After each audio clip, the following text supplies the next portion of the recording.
Hi மக்களே, இன்றைக்கி ஒரு சூப்பரான இடத்துக்கு வந்திருக்கேன். அதாவது பார்த்தீங்கன்னா கத்தி இல்லாமல், வலி இல்லாமல், எந்தவித சர்ஜிக்கலும் இல்லாமல், குறிப்பாக சைடு எஃபெக்ட்ஸ் இல்லாமல் ஹேர் ரீப்ளேஸ்மெண்ட் ஒரு இடத்துல பண்ணுறாங்க.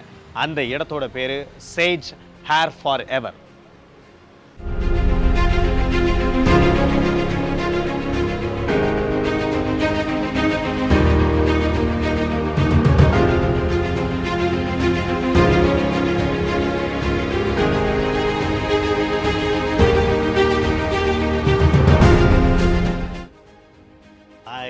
Hi sir. Good morning madam. Good morning sir. Naren sir இருக்காங்களா? Yeah sir. He's here. Appointment வாங்கியிருந்தேன். Please come. ஓகே, நரேன் சாரை பார்க்குறோம். ஹேர் அந்த ரீப்ளேஸ்மெண்ட்டை பற்றி நிறைய விஷயங்களை கேட்டு தெரிஞ்சுக்கணும். வாங்க. நிறையா டிசைன் இருக்குது. சூப்பர்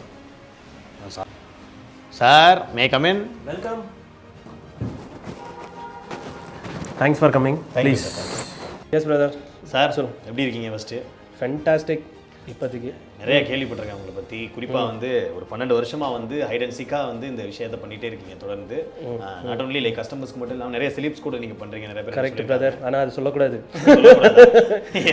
ஓ ஆமாம், அதுதான் பிரைவசின்னு ஒரு விஷயம் இருக்கு. நாங்கள் அந்த பிரைவசி தானே எங்களுக்கு. அதான் கண்டிப்பாக. ஸோ அதனால சார் சொல்ல சைடு எஃபெக்ட்ஸ் இல்லை அப்படின்னு சொல்கிறீங்க. அது இல்லாமல் இந்த நான் சர்ஜிக்கல் ஹேர் ரீப்ளேஸ்மெண்ட் பற்றி நிறைய டீட்டெயில்ஸ் எனக்கு கொஞ்சம் தெரிஞ்சாகும். ஏன்னா அதில் என்னென்ன இருக்கும் அதை பற்றி நீங்கள் சொன்னீங்கன்னா இன்னும் கொஞ்சம் கரெக்டாக இருக்கும் மக்களுக்கு. சார், நீங்கள் நினைக்கிற அளவுக்கு நான் சர்ஜிக்கல் ஹேர் ரீப்ளேஸ்மெண்ட்டுன்றது ரொம்ப பெரிய விஷயம் எல்லாம் இல்லை. உங்களுக்கு நீங்கள் ஷர்ட் மாற்றுற மாதிரி ஒரு காஸ்மெட்டிக் ப்ராடக்ட் அது, அவ்வளோதான். ஸோ ஃபர்ஸ்ட் எல்லாம் நம்ம வந்து பார்த்தீங்கன்னா நம்ம ஹேர் ஃபால் ஆகிருக்கும், பால்டெல்லாம் இருந்திருக்கும், கொஞ்சமாக கொட்டியிருக்கும், சில பேருக்கு நிறைய ஹேர் ஃபால் ஆகிருக்கும். அப்போ ஃபஸ்ட்டு பண்ணது தான் வந்து விக்லேருந்து விக்கை யூஸ் பண்ணும்போது அதோட சில டிஃபிகல்ட்டிஸ்லாம் ஃபேஸ் பண்ணியிருக்காங்க. லைக் எப்படின்னா, நீங்கள் வண்டியில் போனால் பறந்துருமோ இந்த கேள்விக்கெல்லாம் அந்த மாதிரி கஷ்டப்பட்டு சேஞ்ச் பண்ணது தான் வந்து ஹேர் பாண்டிங்னு ஒரு விஷயத்த ஸ்டார்ட் பண்ணாங்க. அது என்னன்னா லைக் கிளிப்பு மாதிரி போட ஆரம்பிச்சாங்க. சைடில் மட்டும் ஸோ அந்த கிளிப்பு மாதிரி போடுறவங்களுக்கு என்ன மைனஸ் அப்படின்னா, அது எப்பவுமே நைட் ஆனால் ரிமூவ் பண்ணி வைக்கணும். அதுக்கப்புறம் வந்து ஒரு இடத்துக்கு போனால் வந்து யாராவது திடீர்னு வந்தால் எடுத்து மாட்டிக்கணும். அந்த மாதிரி ஒரு சுச்சுவேஷன்லாம் அவங்க ஃபேஸ் பண்ணியிருந்திருப்பாங்க. அதுக்கப்புறம் வந்துட்டு அதுலேருந்து கொஞ்சம் அட்வான்ஸாக வந்து தான் வீவிங்னு சொல்லுவாங்க.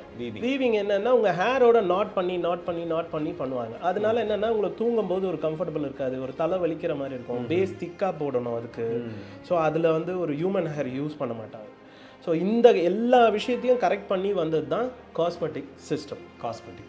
இந்த காஸ்மெட்டிக் சிஸ்டம்ஸ் வந்து பார்த்திங்கன்னா, ஏன் இதை காஸ்மெட்டிக் ஹேர் சிஸ்டம் கஸ்டமைஸ்டு சிஸ்டம்னு சொல்கிறாங்கன்னா, இப்போது விக்ஸ் எல்லாம் வந்து பார்த்தீங்கன்னா ஒரு லைன் மாதிரி வைப்பாங்க.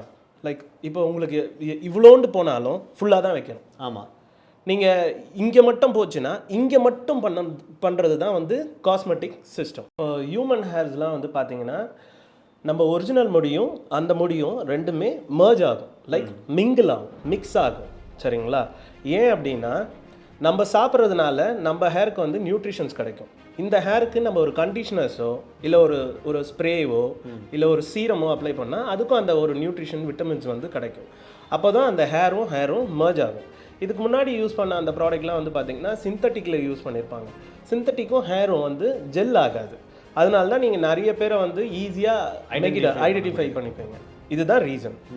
இதுதான் காஸ்மெட்டிக் சிஸ்டமோட பேசிக் ரீசன். மெயின் வந்து காஸ்மெட்டிக்ல ஹியூமன் ஹேர் யூஸ் பண்றதுனால அது ஈஸியா ஜெல் ஆயிடுது. அதனால டக்குன்னு வி கான்ட் லைக் ஐடென்டிஃபை பண்ண முடியாது. அண்ட் அழகாவும் இருக்கும் பார்க்கிறதுக்கு.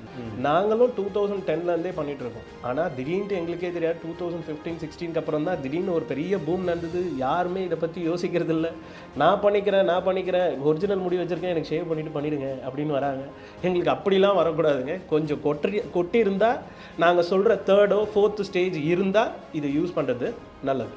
ஓ, அது வந்து இப்போ இந்த இதுவும் எல்லா ஸ்டேஜ்லையும் பண்ணிக்க முடியாது. இந்த இதுக்குன்னு ஒரு பெட்டராக ஒரு அந்த ஸ்டேஜ் நாங்கள் என்ன சொல்லுவோம் அப்படின்னா, ஃபர்ஸ்ட்டு வந்துட்டு ஹேர் ஃபாலோட எந்த ஸ்டேஜில் நீங்கள் இருக்கீங்கன்றது வந்து நம்ம ஃபஸ்ட்டு கன்ஃபார்ம் பண்ணணும். அந்த ஸ்டேஜில் இருக்கும்போது மட்டும்தான் இது தேவை.